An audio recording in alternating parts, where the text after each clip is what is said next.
മലപ്പുറം ജില്ലയിലെ ഒയ്യൂരിലെ 7-ാം വാർഡിലെ മണൽപ്പുഴ പ്രദേശത്താണ് ഞങ്ങളുള്ളത്. അപ്പോൾ ഞങ്ങൾ ഇതിൻ്റെ മുമ്പ് ഞങ്ങൾ നെൽകൃഷിയായിരുന്നു. നെൽകൃഷി കഴിഞ്ഞതിന് ശേഷം പച്ചക്കറി കൃഷിയിലേക്ക് മെയിനായിട്ട് എൻ്റെ ജ്യേഷ്ഠൻ തന്നെയാണ് ഇതിൻ്റെ കൃഷി നോക്കി നടത്തുന്നത്. ഞാനും ഇതിൽ കൂടി കൊടുക്കും.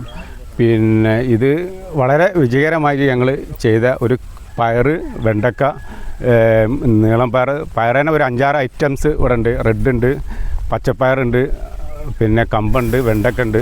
അപ്പോൾ നമ്മൾ നെൽകൃഷി മാത്രമല്ല, നെൽകൃഷിന് ശേഷം നമുക്ക് കൃഷി രീതിയിലേക്ക് മാറാം എന്നുള്ളതിൻ്റെ ഒരു തെളിവാണ് ഞങ്ങളിവിടെ കല്ലിക്കോരി നല്ല ഹൈബ്രിഡ് പയർ വിത്ത് ജൈവ കൃഷിയിൽ കാടക്കട്ടമാണ് ഞങ്ങൾ ഇതിൽ വളമായിട്ട് ഉപയോഗിച്ചിട്ടുള്ളത്. പാർശ്വഫലങ്ങളില്ലാതെ നല്ല, കാരണം കടയിൽ മാർക്കറ്റിലൊക്കെ കൊണ്ടുപോയാൽ നല്ല വില കച്ചവടക്കാർ തരുന്ന ഒരു ഐറ്റം പയറാണ് നമ്മളെടുത്തുള്ളത്. നമ്മൾ കഴിക്കാൻ നല്ല രുചിയുണ്ട്. കടയിൽ നിന്ന് വാങ്ങുന്ന പയറിനേക്കാളും 100% രുചി ഇതിന് കിട്ടുന്നുണ്ട്. അപ്പോൾ ഇതുപോലെ നമ്മൾ നെൽകൃഷിൻ്റെ ശേഷം ഒരു ഇടവേളയിൽ നമ്മൾ പച്ചക്കറി കൃഷിയും കൂടി ചെയ്യാനുള്ള ഒരു 3 മാസം നമുക്ക് ടൈം കിട്ടും. ആ ടൈമിൽ ഇത് ഉപയോഗപ്പെടുത്തുകയാണെങ്കിൽ കർഷകരെ സംബന്ധിച്ച് നല്ലൊരു വിളവ് നമുക്ക് കിട്ടും ചെയ്യും.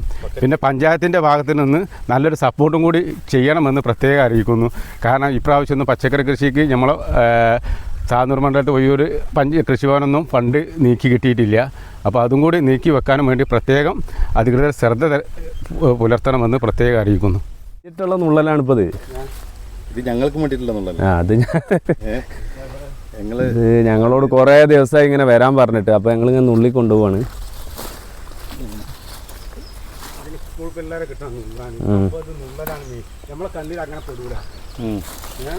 ഉള്ളിൽ കണ്ടമാനുണ്ട്. ഉണ്ടാക്കിയ അമിതവും സഹോദരന്മാരും കൂടി ഉണ്ടാക്കിയ പച്ചക്കറി കൃഷിയാണ്. ഇത് ഓരോ പയർ കണ്ടില്ല, ഓരോ പയറിൻ്റെ നീട്ടം എന്ന് പറഞ്ഞാൽ ഇതാണ് 1.5 അടീൻ്റെ മേലുണ്ട്. 2 അടി ഉണ്ടാവും. 2 അടി നീളമാണ് പയർ. നല്ല പയറാണ്. നമ്മൾ ഇടയ്ക്ക് ഒന്ന് നുള്ളിക്കൊണ്ടുപോകലുണ്ട്. നല്ല നുള്ളിയിട്ടാകുന്നില്ല. എന്നിട്ട് ഒത്തിരി പയറുണ്ട്. അതുകൊണ്ട് എല്ലാവരും കൃഷി ചെയ്യാൻ നോക്കുക. വാട്സപ്പും ഫേസ്ബുക്കൊക്കെ ഒഴിവാക്കിയിട്ട് വീട്ടിലിരിക്കുന്ന ആൾക്കാർ വീട്ടിലും ചെയ്യാത്. ഇതിപ്പോൾ പാടത്ത് വരെ നെൽകൃഷി ചെയ്തതിൻ്റെ ശേഷം ഉണ്ടാക്കിയ ഒരു സംരംഭമാണ്. നല്ല പരിപാടിയാണ്. കമ്പുണ്ട്, വെണ്ടക്കുണ്ട്, പയർ, പച്ചക്കറി എല്ലാ ഐറ്റംസും ഉണ്ട്. നല്ല കാഷ്ടം ഉപയോഗിച്ചിട്ടാണ് ഇവർ ഇതിന് വളമിടുന്നത്. നല്ല വിളവെടുപ്പാണ്. ഏതായാലും എല്ലാവരും ഉത്സാഹിക്കുക, വീട്ടിലുണ്ടാക്കാൻ ശ്രമിക്കുക. നമ്മൾ അധികൃതർ ഇതൊന്ന് കണ്ണ് തുറന്നിട്ട് എല്ലാവർക്കും ഒന്ന് പഞ്ചായത്തിൽ നിന്നുള്ള കൃഷിയോട് ഫണ്ടുകൾ ആഡ് ചെയ്യുക. അത് തന്നെ എല്ലാവർക്കും ഒരു പ്രോത്സാഹനം കൊടുക്കുക. കൃഷി ഇടയ്ക്കിടയ്ക്ക് ഓരോ ക്ലാസ്സും ഇതൊക്കെ ആയിട്ട് നല്ല പ്രോത്സാഹനം കൊടുക്കുക. ഇതാണ് നമ്മളെ അമിതാക്കാൻ്റെ ജ്യേഷ്ഠന്, കോയ എന്നാണ് പേര്. അപ്പോൾ നമ്മളെ ഉയർ പഞ്ചായത്തിൽ നല്ലൊരു കർഷകനാണ്. അപ്പോൾ പാടത്ത് നെൽകൃഷി കഴിഞ്ഞതിൻ്റെ ശേഷം ഇപ്പോൾ അതാ പയർ, വെണ്ട, വെള്ളരി, മത്തന്, ചിരങ്ങ എന്ന കൃഷികളൊക്കെ ഉണ്ടാക്കിയിട്ടുണ്ട്. പിന്നെ പാപ്പിയ എന്താ പാട്? കൃഷി നല്ല 100% വിജയത്തിലാണ്. അപ്പോൾ ഒരുപാട് പയറുകളൊക്കെ പയറിപ്പോൾ നമ്മൾ കയറ്റിയാച്ചി എന്നും ആൾക്കാർ കൊണ്ടുവരീന്ന് പറയുന്നുണ്ട്. നമ്മളത് കൊടുക്കാൻ സാധനം ഇല്ലാതാകുന്ന പരിപാടിയേ ഉള്ളൂ. എല്ലാ ആൾക്കാരും നമ്മളോട് ഇത് ചോദിച്ചുകൊണ്ട് എത്ര ഉണ്ടെങ്കിലും ഞങ്ങൾ നാടൻ വളം മാത്രമേ ഉപയോഗിച്ചിട്ടുള്ളൂ.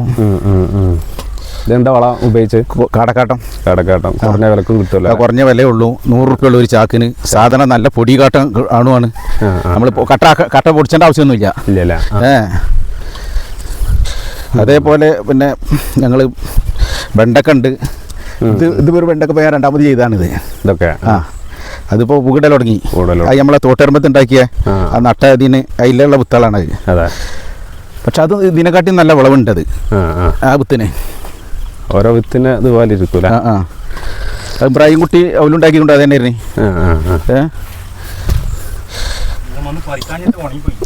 അതന്നെ. ഇതിപ്പോൾ എത്ര എടുത്താലും ഒരു തല കാണൂലാന്ന്.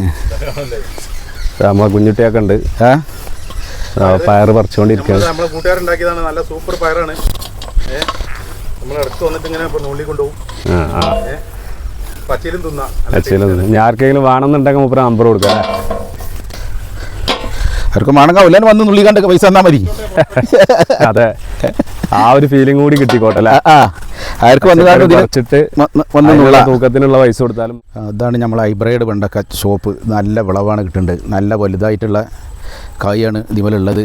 പിന്നെ ഇതേപോലെ ഇത് നമ്മൾ ആനക്കൊമ്പ് കണ്ടക്കാം. ആനക്കൊമ്പ് അല്ലേ? ആനക്കൊമ്പ് അത് ഒന്നേനെ ഉണ്ടാവും, 2-3 ഉണ്ടായാൽ തന്നെ 500 ഉണ്ടാവും. 500 ഉണ്ടാവും. പക്ഷേ മൂക്കുമ്പോത്ത് നമ്മൾ എടുക്കണം. മൂക്കുമ്പോത്തുണ്ടെന്ന് പറഞ്ഞാൽ ഇപ്പോൾ ഒരു 1/2 മീറ്ററൊക്കെ ആവും നീളം. ഇതിൻ്റെ വിളവെടുപ്പാണ്. ഇതാ നല്ല വലിപ്പമുള്ള വെണ്ടയാണ്. നല്ല സൈസ് ഉണ്ടല്ലോ അല്ലേ? ഇത് നമ്മൾ 1.5 ഇട്ട് എടുത്തിട്ടും ചെയ്യാന്നുണ്ടെങ്കിൽ പിന്നെയും വലിപ്പം വെച്ച് പോവുകയാണ്. മൂത്ത് കഴിഞ്ഞാൽ പിന്നെ ഒന്നിനും പറ്റൂല അല്ലേ? മൂത്ത് കഴിഞ്ഞാൽ ഇത് വല്ലാതെ കുഴപ്പമില്ല. ഇല്ല അല്ലേ? 1 മണിക്കൂറത്തെ പരിശ്രമത്തിന് ശേഷം എന്താ 2 ബക്കറ്റ് 1 ബക്കറ്റ് അവിടെ കൊണ്ട് വെച്ച് ഒരു ബക്കറ്റ് കൊണ്ടുപോയില്ലേ? നല്ല നാടൻ പച്ചക്കറി കുഞ്ഞുട്ടിയാക്കും കുറച്ച് എനിക്കൊക്കെ പാടായിട്ട് മുപ്പര് തരികയാണ്.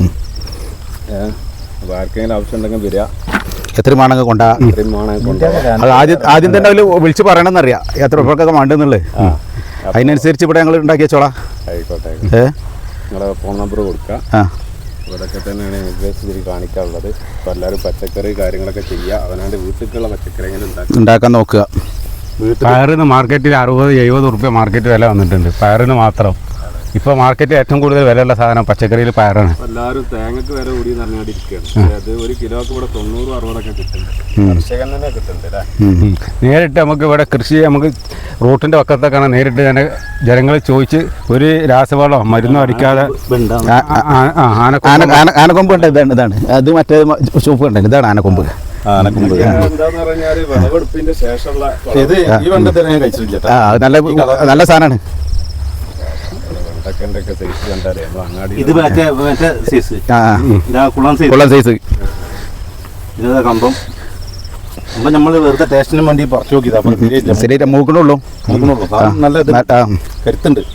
ഇതൊക്കെ നമുക്ക് ഇവിടെ ചെയ്യാൻ പറ്റുന്ന ഏറ്റവും നല്ല പച്ചക്കറി കൃഷി. കാരണം ഒയൂർ പഞ്ചായത്തിൽ മടിച്ചു പോകണം. കാരണം എല്ലാവർക്കും കടയിൽ നിന്ന് വാങ്ങിച്ചിരിക്കണേ നമുക്ക് നമ്മൾ സ്വയം പര്യാപ്തമായ പച്ചക്കറിയിലാണ്. പച്ചക്കറി ഏറ്റവും കൂടുതൽ വിഷാംശം അടിച്ചിട്ടാണ് കേരളത്തിലേക്ക്.